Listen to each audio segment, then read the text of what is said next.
Шайлоо бүттү, анан ошондо кызык окуя башталды да. Жана жалпы протоколдорду көчүрүп жазышкан. Акты азыркыга чейин биз да аттанып атабыз, протокол келишпейт. Бул байкоочунун протоколу мындай, ЦИКтин протоколу мындай.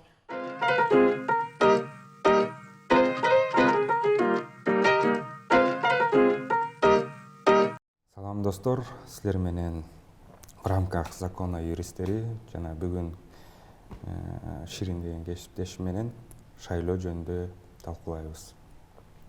Былтырдан бери шайлоо укугунда жүрөбүз, иштейбиз.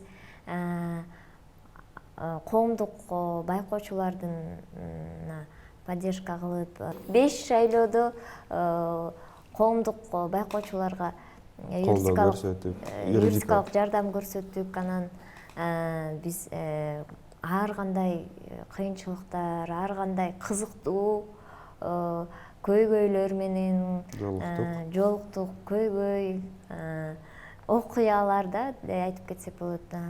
Шайлоо күн, агитация, шайлоо күндөн кийинки биздин арыздар, даттануулар, ошол жогорку сотко чейин бизде ушундай бир тажрыйба алдык десек болот, бир. Албетте, эми шайлоо тарамаганда биз уже эксперт болуп калдык десек жаңылбайт болушум керек. Эми башынан айта кетсек, биз Клоп Медиа 1400 шайлоо ушул шайлоодо депутаттардын шайлоосунда топтогон. Алардын баарына биз юридикалык колдоо көрсөттүк. Алар ар бир шайлоо комиссиясында, участкаларында көзөмөл жүргүзүшүп, ар кандай укук бузууларды каттап бизге жибератты. Биз болсо аларды өз түрүндө даярдап шайлоо комиссияларына жеткирип аттык. Аякта аларды коргоп аттык десем дагы жаңылбайм. Аяктан кандайдыр бир туура сөз колдонсом, анча-мынча согушуп деле кетип атты. Шайлоо күндө негизи айтып кетсек, ушул акыркы депутаттардын шайлоосунда мындай мыйзам бузуулар азыраак болду деп айтсак болобу? Сиз мага кошуласыңбы, кошулбайсыңбы? Эми бул коомчулукта кээ бирлер айтып атат да, бул шайлоодо мыйзам бузуулар аз болду, анан административдик ресурс колдонбоду депчи. Эми менин оюм боюнча бузуулар аз болгон жок, бирок административдик ресурс чындап эле колдонбоду деп ойлойм. Эмнеге? Себептер.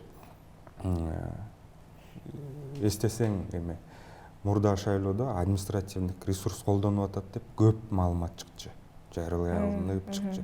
Мунусунда бир да маалымат чыккан жок, менин боюмча. Мунусунда болгону домкомдор тарабынан, эми муну азыр биз далилдеп бере албайбыз, бирок анча-мынча домкомдор жактан мыйзам бузуулар болот. Аларды деле административдик ресурска киргизсек болот, бирок мурдагы шайлоодо ар бир участкада административдик ресурс колдонуп атат деп, жана административдик ресурс негизи эле жалпы Кыргызстан тармагынан колдонуп атат деп көп маалыматтар жарыялай алынган. Мунун себеби десек, негизи азыраак болду десек, менин оюм мындай.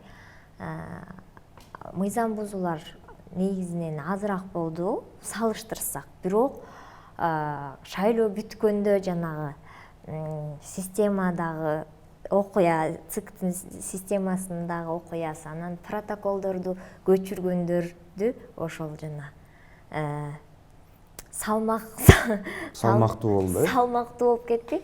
Мисалы, шайлоо күнү аракет кылышты, мындай таза, адилеттүүлүктү сактап, бирок шайлоо бүткөндөн кийин биз азыркы күнгө чейин биздин жумушубузду карасаң, ооба шайлоо күнү жана мурунку болгондой административдик ресурс, анан добуш сатып алгандар азыраак болгону менен анан шайлоо бүттү. Анан ошондо кызык окуя башталды да. Жана жалпы протоколдорду көчүрүп жазышкан. Акты азыркыга чейин биз даттанып атабыз, протокол келишпейт. Бул байкоочунун протоколу мындай, ЦИКтин протоколу мындай. Анан ошол салмактап кетсе, ошол чоң суроо жаратат да. Анан шайлоо күнү мейли ошондой болду. Андан кийин мисалы кандай гана мыйзам бузуу болгон жок да. Мисалы азыр биз сотко арыз жазсак, бизге кандай жооп келди соттон? Силердин укугуңар жок сотко кайрылганга. Ошону кантип ойлойсуңар? Эми биз үчүн мыйзам өзгөрттүбү же? Негизи мыйзам бузуулар жөнүндө айта кетсек, бул биринчи себеп, мисалы коомдо айтып атышат да, там бийлик башка, бирок азыр ошондон баштайын. Мыйзам бузуунун биринчи азайышы шайлоо күнү биринчи себеп бул мыйзамды өзгөрүлү да, конституциялык мыйзам. Анткени жана административдик ресурс, добуш сатып алуунун жоопкерчилиги чоңойду да. Анан азыр мисалы соттон ушундай бизге ушундай отказ келет, анан окружной округдук комиссияларда ушундай бизде реакциялар болуп атканда, бул деген клопко эле ушундай тирешүү деп мен ойлойм да. Кандай бир мындай азыр жөн эле бизге ушундай отказ келди да, туурабы? Ошону башынан айтып кетсек, биз болсо башында айткандай эле байкоочулардын тапкан далилдерин, мыйзам бузуу фактыларын биз болсо даярдап, алардын баарын иерархия менен коргоп келатабыз. Бул участкалык комиссиядан, округдук комиссиядан, анан кээ бир суроолор боюнча сотко бергенбиз, бирок сот биздин арызды кароодон баш тартты. Себеп эмнеге?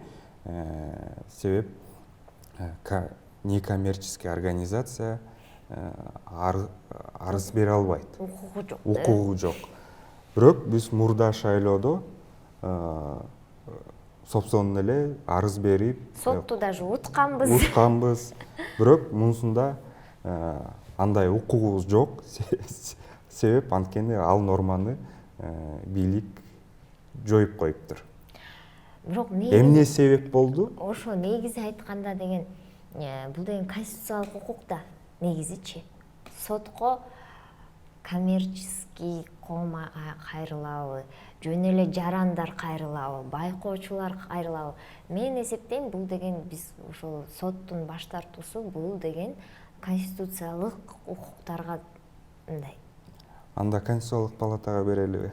Мыйзам бузулуп атат болдорбу. Негизи ушундай баш тартуу, мен эсептейм, бул мыйзамсыздык. Башка себеп таппай, анан силердин негизи ушундай соттук чечимде кайрылганга укугуңар жок деген кандай сот болбосо да, мен эсептейм, бул туура эмес.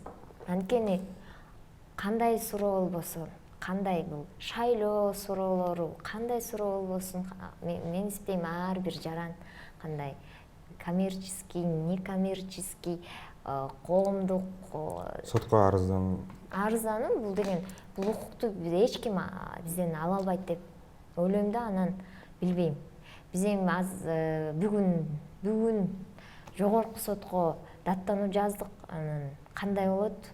Көрөбүз. Келечекте көрөбүз. Албетте силерге маалымат берип кетебиз. Эми болсо протокол жөнүндө токтоп кетсек. Бул деген протоколду ката кетирип алышат. Эми бул шайлоодо шайлоо системасы өтө бир өзгөчө болду да. Шайлоо комиссияларына дагы бир оор болду, санаш. Бирок катачылык бул шайлоо комиссиялары айтып аткандай человеческий фактор деп айтып атышат, технический фактор деп дагы айтып атышат. Математикалык каталар. Бирок мыйзамда жазылуу да ал учурда эмне кылыш керек депчи. ооба. Бирок ошол эле учурда мыйзам ушул ката кетирген учурда процедура кандай өтөт толугураак жазылган эмес да.